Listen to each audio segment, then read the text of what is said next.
ಹೌದು, ಇದೇನಿದು? ಅದ್ ಸುಮ್ನೆ ದಾರಿಲಿ ಹೋಗುವಾಗ ಮಾಡ್ತೀವಿ. ಅದ್ಭುತ. ಶುರು ಮಾಡಿ ನಿಂತ್ಕೊಂಡು ನೋಡಿ ಸಾಕು, ಒಳಗಡೆ ಬರಲ್ಲ. ಬನ್ನಿ ಬನ್ನಿ. ಇವ್ರು ನಮ್ಗೆ ತುಂಬಾನೇ ಹೊಟ್ಟೆ ಉರಿಸ್ತಾ ಇದಾರೆ ಅಣ್ಣವ್ರೆ. ಹೆಣ್ಣಿಗೆ ಸ್ವತಂತ್ರ ಸಿಗೋದು ಅಂದ್ರೆ ಇದೇನೆ. ಹೇಗಿತ್ತು ಚೆಂಡೆ ವಾದ್ಯ ಎಲ್ಲ? ಚೆನ್ನಾಗಿತ್ತಲ್ವಾ? ನಮ್ಮೂರಿನ ಹುಡುಗಿರಿ ಅವರೆಲ್ಲ. ಇದಕ್ಕಿನ್ನ ಹೆಚ್ಚಾಗಿ ಇನ್ನೇನು ನೋಡ್ತೀಯ ಬಿಡು ನೀನು. ಬಾ ಬನ್ನಿ ಒಳಗೆ.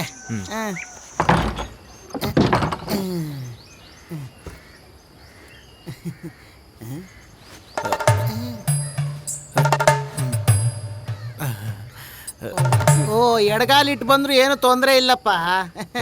ಹೇಗೆ ಮಾಡಿದ್ರು ನಿನ್ ಕತೆ ಅಷ್ಟೇನೆ ಬಿಡು. ಏನೂ ಇಲ್ಲ, ನಾನು ಸುಮ್ಮನೆ ಒಬ್ಬನೇ ಮಾತಾಡ್ಕೊತಿದ್ದೆ. ಬಾ ಒಳಗೆ. ಬನ್ನಿ, ಒಳಗೆ ಬನ್ನಿ ನೀವು. ಬಪ್ಪ ನೋಡ್ಕೊಂಡು ಬನ್ನಿ, ಬೀಳಕ್ಕೆ ಹೋಗ್ಬೇಡಿ. ಇನ್ಮೇಲೆ ತುಂಬ ಸರಿ ಬೀಳ್ಬೇಕಾಗುತ್ತೆ, ಅದಕ್ಕೆ. ಬನ್ನಿ.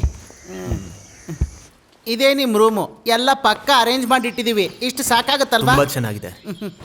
ಸರಿ, ಹಾಗಾದ್ರೆ ನಿಮ್ಗೆ ಏನು ಅಡುಗೆ ಮಾಡಲಿ?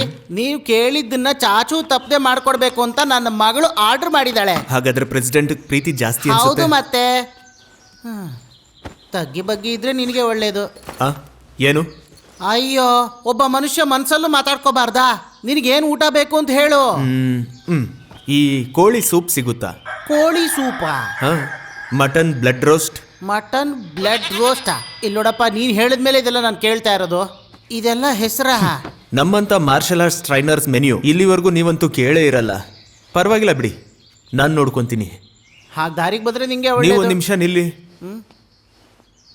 ಈಗ ಮನ್ಸಲ್ಲಿ ಏನು ಮಾತಾಡ್ಕೊಂಡ್ರಿ? ಇಲ್ಲಿ ನೋಡು, ನನಗೆ ಮನಸ್ಸಲ್ಲಿ ಮಾತಾಡೋದು ಈ ತರ ಮನ್ಸಲ್ಲೇ ಮಾತಾಡ್ಕೊಂಡವರು ಹೆದರು ಪುಕ್ಲರಾಗಿರ್ತಾರೆ. ಹಾಗಾದ್ರೆ ಈ ಊರಲ್ಲಿರೋ ಎಲ್ಲಾ ಗಂಡಸರು ಹೆದರು ಪುಕ್ಕಲ್ರೆ. ಭಯದಲ್ಲೇ ಪ್ರತಿದಿನ ಸಾಗಿಸ್ತಾ ಇದ್ದಾರೆ ಜೀವನ. ಕಾಲ್ಗೇನು ಆಗಿಲ್ಲ ಅಂತ ಅನ್ಸುತ್ತೆ.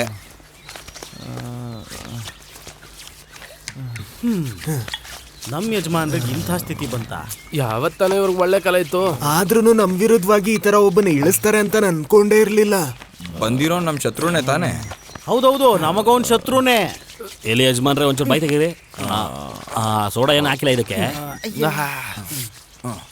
ಈಗಲೇ ಹೆಂಗಸರು ನಮ್ಮ ಮನೇಲಿರೋದಕ್ಕೆ ಬಿಡಲ್ಲ. ಅದ್ರಲ್ಲಿ ಕುಸ್ತಿ ಬೇರೆ ಕಲ್ತ್ಕೊಂಬಂದ್ರೆ ನಮ್ಮ ಪರಿಸ್ಥಿತಿ ಏನಾಗ್ಬೇಡ. ಔಷಧಿಗಳಿಗೆಲ್ಲ ತುಂಬಾನೇ ಖರ್ಚಾಗೋದು. ನಿಂತಿರ್ತಾನೆ ದೇವ್ರು, ಅದಕ್ಕೆ ನನ್ಗೆ 2 ಕಾಲ್ ಕೊಟ್ಟಿದ್ದಾನೆ. ಓಡಾಡ್ಬಿಡ್ತೀನಿ ಅಲ್ಲಿಂದ ನಾನು. ಫಸ್ಟ್ ಮನೆಗೆ ವಾಪಸ್ ಹೋದ್ರೆ ತಾನೆ ನನ್ಗೆ ಹೊಡಿಯೋದು. ಅವಾಗ ನಾನು ಹೋಗೋದೇ ಇಲ್ಲ. ನಾನು ಜೊತೆಲಿ ಬರ್ತೀನಿ. ಅದು ಯಾಕೆ? ಯಾವ್ದಾದ್ರು ಟ್ರೈನ್ ಬಂದ್ರೆ ತಲೆ ಕೊಟ್ಟು ಸಾಯ್ಬೋತಾನೆ. ಇದೆಲ್ಲ ಒಂದ್ ಸಂಘ, ಇದಕ್ಕೆ ಇವರು ಅಧ್ಯಕ್ಷರು ಬೇರೆ. ಮೊಟ್ಟೆ ಬೇಕಾ ಯಜಮಾನ್ರೆ? ಮೊಟ್ಟೆ ಬೇಕಾ? ಮೊಟ್ಟೆ ಮರ್ಯಾದೆಯಿಂದ ಮಾತಾಡು. ಇಲ್ಲಿರೋ ಮೊಟ್ಟೆನ ಏನ್ ಮಾಡ್ಬೇಕು ಅಂತ ನಮಗ್ ಗೊತ್ತಿಲ್ಲ. ಇವಳು ಬೇರೆ. ನೀನು ಹೋಗೆ. ಬೇಕು ಅಂತಾನೆ ಬಂದು ಕೇಳ್ಬಿಟ್ಟು ಹೋಗ್ತಾ ಇದ್ದಾಳೆ. ಆ ಕುಸ್ತಿ ಮಾಡೋನ್ ಬಂದಿದ್ದಾನೆ ಅನ್ನೋ ಬೊಗರು. ಕರೆಕ್ಟೇ.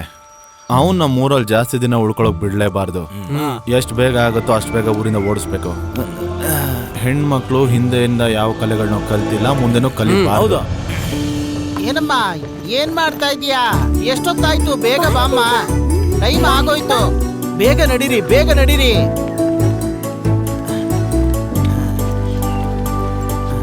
ಅಮ್ಮ, ಊಟ ಅಡಿಗೆ ಮಾಡಿ ಡೈನಿಂಗ್ ಟೇಬಲ್ ಮೇಲೆ ಇಟ್ಟಿದ್ದೀನಿ.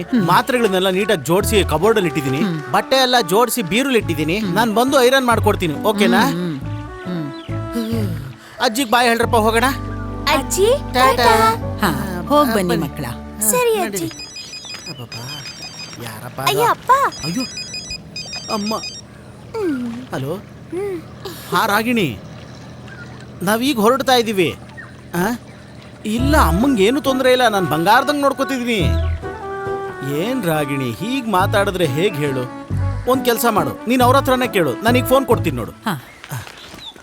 ಅಮ್ಮ, ರಾಗಿಣಿ ಸಿಂಗಪೂರಿಂದ. ಹಲೋ ಮಗಳೇ, ಚೆನ್ನಾಗಿದ್ಯಮ್ಮ? ಹಾ, ನನ್ಗಿಲ್ಲಿ ಏನೂ ತೊಂದರೆ ಇಲ್ಲ ಮಗಳೇ. ಹೆಣ್ಮಕ್ಳು ನೆಮ್ಮದಿಯಾಗಿ ಜೀವನ ಮಾಡೋ ಅಂತ ಈ ಊರು ಈ ಪ್ರಪಂಚದಲ್ಲೇ ಇಲ್ಲಮ್ಮ. ಅದೇನೇ. ಸರಿ, ನಾನು ಆಮೇಲೆ ರಾಗಿಣಿ, ಮಕ್ಕಳನ್ನೆಲ್ಲ ಸ್ಕೂಲ್ ಬಿಡ್ಬೇಕು. ನಾನು ಆಮೇಲೆ ನಿನ್ನ ಕಾಲ್ ಮಾಡ್ತೀನಿ, ಆಯ್ತಾ? ಸರಿ, ಬರ್ತೀನಮ್ಮ. ಬರ್ತೀನಮ್ಮ. ಆಯ್ತಪ್ಪ. ನಡ್ರಿ ನಡ್ರಿ, ಹೋಗೋಣ ಹೋಗೋಣ, ನಡ್ರಿ.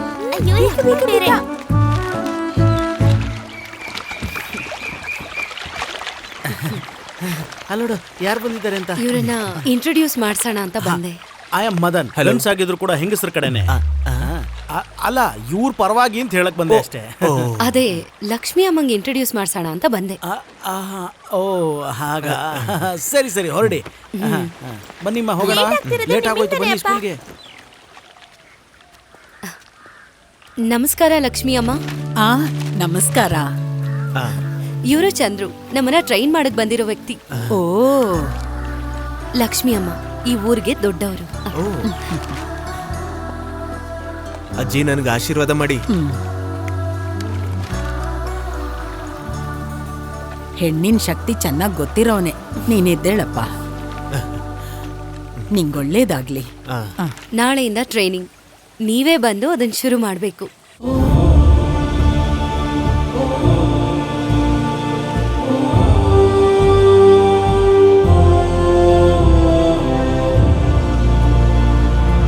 ನಿಮ್ಮೂರಲ್ಲೂ ಇದ್ಯಾ ಈ ತರ ಶಿಲೆಗಳು, ಆಚರಣೆಗಳು? ಇಲ್ಲ ಅಲ್ವಾ?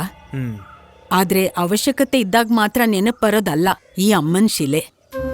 ಇವತ್ತು ಈ ಊರಲ್ಲಿ ಸ್ವತಂತ್ರವಾಗಿ ಬದುಕೋ ಪ್ರತಿ ಒಂದು ಹೆಣ್ಣಿನ ಶಕ್ತಿನ ನೆನಪು ಮಾಡೋದೇ ಈ ಸಾವಿತ್ರಿ ದೇವಿ. ಕೆಲವು ವರ್ಷಗಳ ಹಿಂದೆ ಸಾವಿತ್ರಿ ಹುಟ್ಟು ಹಾಕಿದ ಸಾಮ್ರಾಜ್ಯವೇ ಇದು. ಈಗ ನೀವು ನೋಡ್ತಾ ಇರೋ ಎಲ್ಲಾನು. ಅದಕ್ಕೂ ಮುಂಚೆ ಈ ಊರು ಗಂಡಸರ ಆಡಳಿತದಲ್ಲಿತ್ತು. ಗಂಡಸರ ಅಹಂಕಾರದಿಂದಾನೇ ಹೆಣ್ಮಕ್ಕಳನ್ನ ತುಂಬಾ ಕೀಳಾಗಿ ನೋಡ್ತಿದ್ದ ಪರಮೇಶ ಮತ್ತು ಅವನ ಸ್ನೇಹಿತರು. ಹೆಣ್ಮಕ್ಕಳ ಮಾನಕ್ಕೂ ಮರ್ಯಾದೆ ಕೊಡದೇ ಇರೋನು ಒಬ್ಬ ನೀಚ ರಾಜಕಾರಣಿ. ಹೆಣ್ಮಕ್ಳಿಗೆ ಕೊಡಕ್ಕಾಗದ ಅಷ್ಟೇ, ಅಷ್ಟು ಸಾಕು. ಹೆಣ್ಮಕ್ಕಳನ್ನ ಆಳುಗಳ ತರ ಮಾಡ್ಕೊಂಡಿದ್ರು ಅವನ ಆಳ್ತಿದ್ದ ಊರಲ್ಲಿ. ಇದ್ಯಾವ ತರ ನ್ಯಾಯ ಸರ್? ಒಂದೇ ಕೆಲ್ಸಕ್ಕೆ ಗಂಡಸ್ರಿಗೂ ಹೆಂಗಸ್ರಿಗೂ ಬೇರೆ ಬೇರೆ ಸಂಬಳನಾ? ಇವರು ಕಷ್ಟಪಟ್ಟೆ ತಾನೇ ಕೆಲಸ ಮಾಡಿರೋದು. ನೀವು ಮಾತಾಡಕ್ ಶುರು ಮಾಡಿದ್ರಾ ಈ ಹೆಣ್ಣೂರಲ್ಲಿ? ಮಾತಾಡಿದ್ರೆ ಏನಾಗತ್ತೆ? ಇವ್ರು ಎಲ್ರ ಕೆಲ್ಸಕ್ಕೂ ಸರಿಯಾದ ಕೂಲಿನ ಕೊಡ್ಬೇಕು.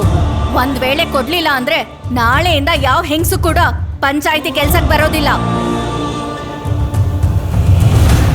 ಬನ್ನಿ.